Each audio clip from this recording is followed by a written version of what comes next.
আলাইকুম ওয়া বারাকাতুহু। ফাবিআইয়ি আলাই রাব্বিকুমা তুকাযিবান। সমস্ত নিয়ামত আল্লাহ পাক রব্বে কারীম আপনি আমার জন্য দেন, আর আপনি আমি কোনো নিয়ামতের অস্বীকার করতে পারতাম না। যেমন আজকে যে বৃষ্টি দিতে আছে, বৃষ্টিগুলো আপনার লাগে নিয়ামত। আল্লাহ পাকের পক্ষ থেকে বৃষ্টির কারণে ফসল হয়, জমিনের মাঝে ফসল হয়, বৃষ্টির কারণে গাছগুলো পাতা দেয়, বৃষ্টির কারণে অনেক উপকার হয় মানুষের জন্য। আল্লাহ পাক আমাদেরকে এই বৃষ্টি দিয়া দুনিয়ার জমিন ঠান্ডা করেন। এই বৃষ্টি দ্বারা আপনি আমি অনেক নিয়ামত পাই।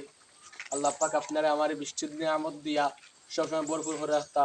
আমরা অনেক মানুষ আছে যে বৃষ্টির কারণে বৃষ্টি বেশি দিলে অনেক মানুষ বেজার হয়ে যায়, আবার অনেক মানুষ আছে যে রোদ বেশি দিলে মানুষ বেজার হয় না। আমরা বেজার হইতাম না, অখুশি হইতাম না। আল্লাহ পাক রব্বে কারিম আপনারা আমার নিয়ামত দেন, রৌদ্র দিয়ার নিয়ামত, বৃষ্টি দেওয়ার নিয়ামত। এই বৃষ্টির নামক নিয়ামতটা আল্লাহ পাক আমরা সব সময় দিতা, জমিন ঠান্ডা করতা, আমাদের ফসল দিতা। আমরা রিজেকের মালিক আল্লাহ। এই বৃষ্টির কারণে আমরা রিজেক পাই, জমিন থেকে আমরা ফসল ফলাই। এটা রিজেক আল্লাহ পাক রব্বে কারিম দেন। আমরা সবাই সব সময় দোয়া করতাম আল্লাহ যেন আমাদেরকে নিয়ামত থেকে মাহরুম না করে।